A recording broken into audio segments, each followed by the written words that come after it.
warahmatullahi wabarakatuh. Apa kabar anak-anak ibu semuanya? Apakah sehat? Ya, ibu doakan kita sehat selalu, dilindungi oleh Allah kemanapun kita berada, dan diberikan umur yang panjang. Apalagi pada saat pandemi ini, kita melakukan kegiatan di rumah saja kan. Hendaknya kalau seandainya kita keluar rumah selalu memakai masker kemanapun kita berada, dan pulangnya kita harus selalu cuci tangan dan kaki. Baiklah, pada kesempatan kali ini kita akan belajar tentang tata cara takziah atau melayat dan ziarah kubur, serta tata cara penyelenggaraan jenazah. Sebelum kita masuk ke materi, alangkah lebih baiknya kita berdoa dulu. Semoga ilmu itu masuk ke kepala kita dan dapat dimanfaatkan dalam lingkungan kita. Ya, berdoa mulai.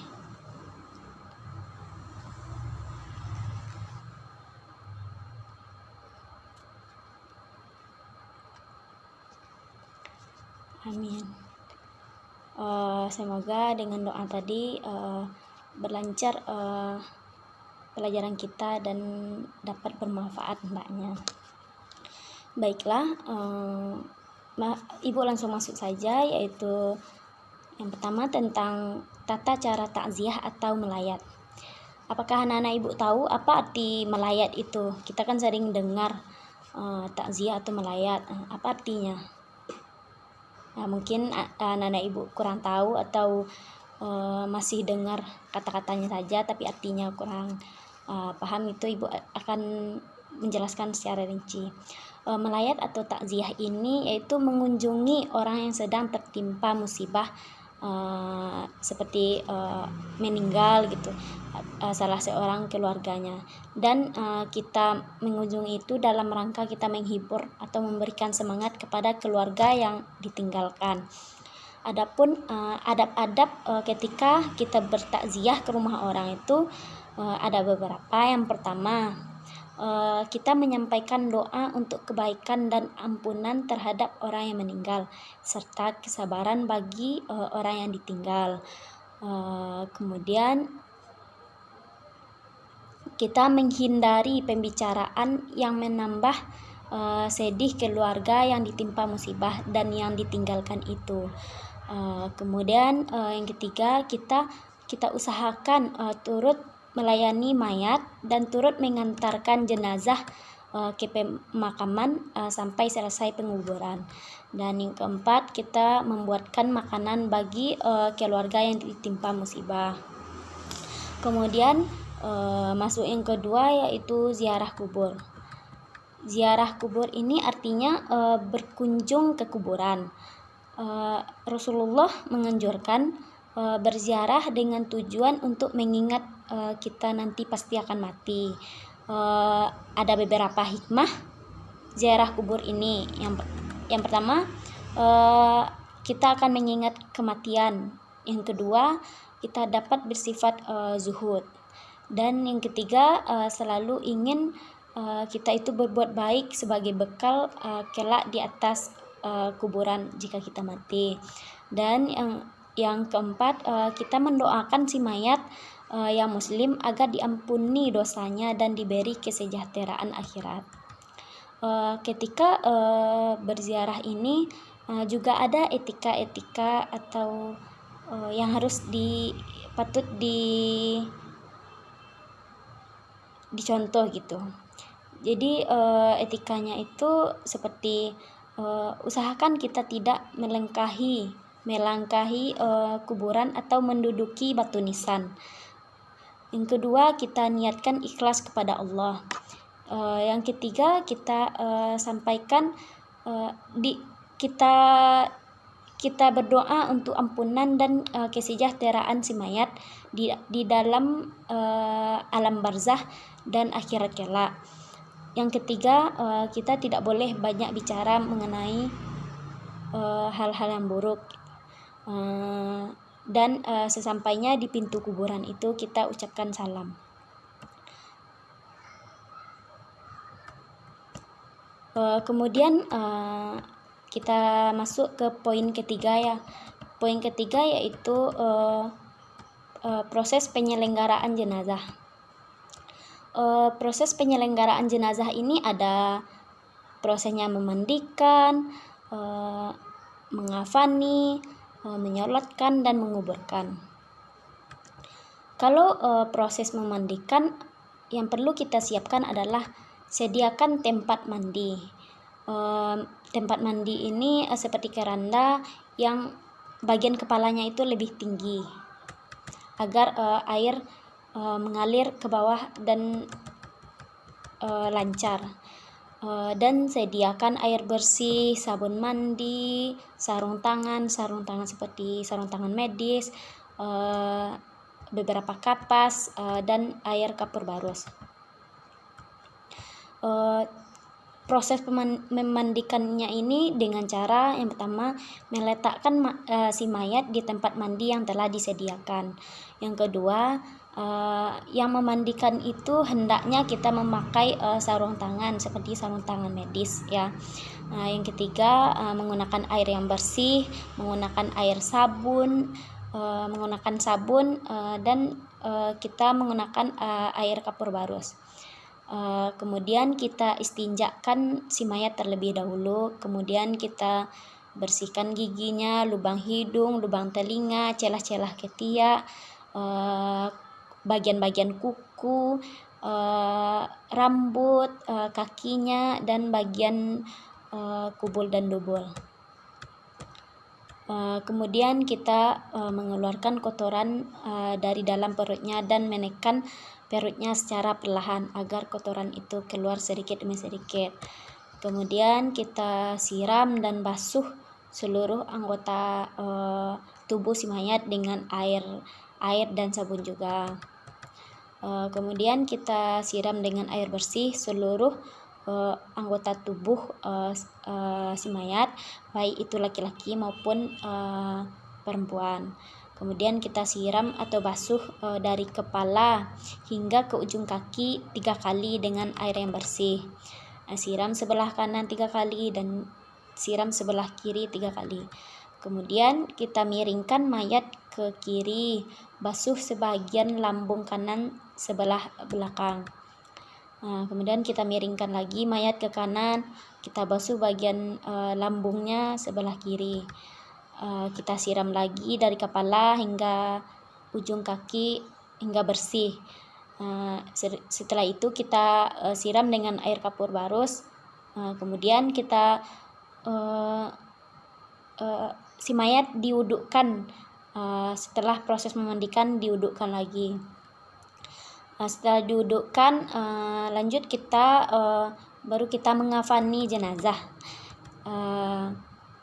Hal-hal yang disunahkan dalam mengkafani jenazah ini, yang pertama, kain kafan yang digunakan hendaknya kain yang bagus, berwarna putih, bersih, dan menutupi seluruh tubuh si mayat. Yang kedua, kain kafan hendaknya berwarna putih tadi ya, tidak boleh berwarna. Soalnya warna putih itu warna yang suci dan harus digunakan warna putih, tidak boleh yang berwarna. Kemudian yang ketiga, jumlah kain kafannya tuh untuk mayat si laki-laki hendaknya 3 lapis. Kalau mayat si perempuan hendaknya 5 lapis. Kemudian yang keempat, setelah kain kafan digunakan untuk membungkus atau mengkafani jenazah, kain kafan hendaknya diberi wangi-wangian seperti wangi bunga dan lain-lainnya. Kemudian yang terakhir, tidak melebih-lebihkan dalam mengkafani jenazah.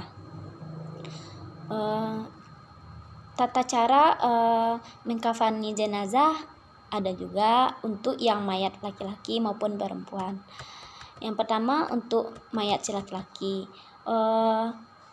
Untuk mayat si laki-laki yang pertama itu kita bentangkan kain kafan sehelai demi sehelai.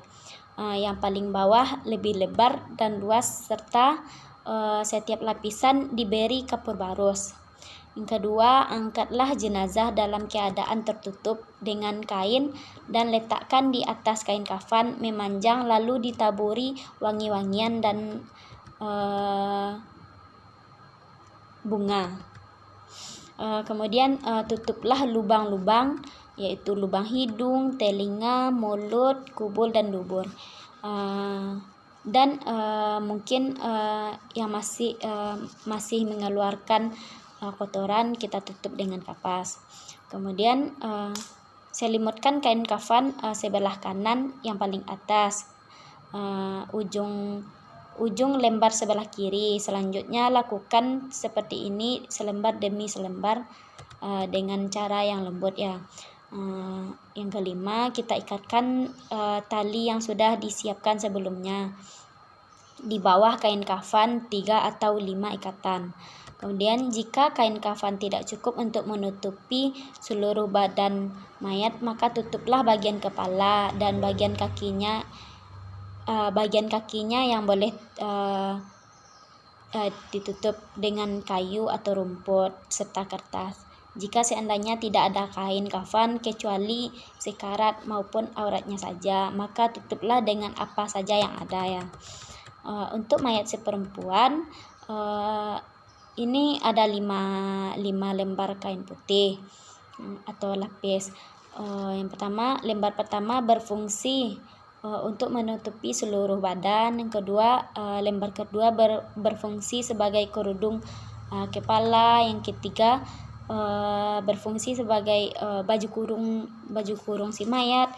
Yang keempat, lembar keempat itu berfungsi sebagai penutup pinggang hingga kaki si mayat. Dan yang kelima, berfungsi untuk menutup pinggul dan pahanya. Tata cara mengkafani mayat perempuan mungkin hampir sama dengan laki-laki. Bedanya cara pemakaiannya ada pakai sarung, baju kurung, dan pembungkus atau seperti mukena gitu. Dan hendaknya mayat si perempuan ini lebih didandani, rambutnya diikat gitu dan pakai kerudung. Kemudian setelah kita mengkafani, kita masuk ke menyalatkan jenazah. Menyalatkan jenazah itu niatnya bagi laki-laki dan perempuan itu beda. Bedanya kalau laki-laki itu usolli ala hazal maiti arba'a takbirati farda kifayati ma'muman lillahi ta'ala. Kalau yang bagi perempuan diganti dengan maitati saja. Kemudian setelah itu setelah niat kita takbir pertama, yaitu kita membaca surat Al-Fatihah. Anak-anak ibu paham kan dan hafal semuanya surah Al-Fatihah? Pasti sudah kan? Soalnya itu kita membaca pada saat sholat. Kemudian pada takbir kedua kita membaca selawat Nabi. Juga hafal kan anak-anak ibu? Pada takbir ketiga kita membaca yaitu Allahumma gfir lahu warhamhu. Itu untuk yang laki-laki. Kalau untuk perempuan diganti dengan ha. Allahumma gfir laha. Ibu baca yang laki-laki dulu ya. Bagi yang perempuan aja dulu. Allahumma gfir laha warhamha wa'afiha wa'fu anha wa akrim nuzulaha wa wasi' madkhalaha wa ghsilha bil ma'i wa salji wal barad wa naqiha minal khotoya kama yunaqqas saubul abyadu minad danas wa abdilha daran khairan min dariha wa ahlan khairan min ahliha wa zawjan khairan min zawjiha wa qiha fitnatal qabri wa azaban nar. Kalau anak-anak ibu kurang paham, bisa dilihat di bukunya yang ibu kasih ya. Pada takbir keempat kita membaca Allahumma la tahrimna ajrahu bagi yang laki-laki, dan yang bagi yang perempuan Allahumma la tahrimna ajraha. Coba kita ulang. Allahumma la tahrimna ajraha wa la taftimna ba'daha waghfir lana walaha wal ikhwanina alladzina sabaquna bil iman wa la taj'al fi qulubina ghillan lil ladzina amanu rabbana innaka ra'ufur rahim. Kemudian kita salam ke kanan dan ke kiri. Dah selesai kita menyolatkan si mayat. Kemudian kita menguburkan jenazah. Rasulullah menganjurkan agar jenazah itu segera dikuburkan, dan sebaiknya menguburkan jenazah itu di siang hari, kecuali emang keadaan mendesak baru di malam hari. Dan dianjurkan meluaskan lubang kuburan si mayat. Kemudian kita boleh menguburkan 2 atau 3 jenazah dalam satu liang kubur, dan dilarang memperindah kuburan. Kemudian sebelum dikubur, ahli waris atau keluarga hendaknya bersedia menjadi penyamin atau menyelesaikan masalah hutang piutang si mayat. Itu bagi keluarga yang ditinggalkan harus menyelesaikan. Mungkin itu saja pelajaran kita pada hari ini. Apakah anak-anak ibu paham semuanya, atau ada yang mau ditanyakan? Silahkan. Ya, ada yang mau ditanyakan? Sepertinya tidak ada ya, sudah paham semuanya. Mungkin itu saja pelajaran kita hari ini. Minggu besok kita akan masuk ke pelajaran baru, dan ibu akan tanyakan pelajaran yang sebelumnya, itu yang tentang penyelenggaraan jenazah. Siapa yang bisa menjawab pertanyaan dari ibu, besok akan ibu kasih hadiah. Ya, mungkin sekian pelajaran kita hari ini. Ibu sudahi dengan billahi taufik wal hidayah. Assalamualaikum warahmatullahi wabarakatuh. Terima kasih anak-anak.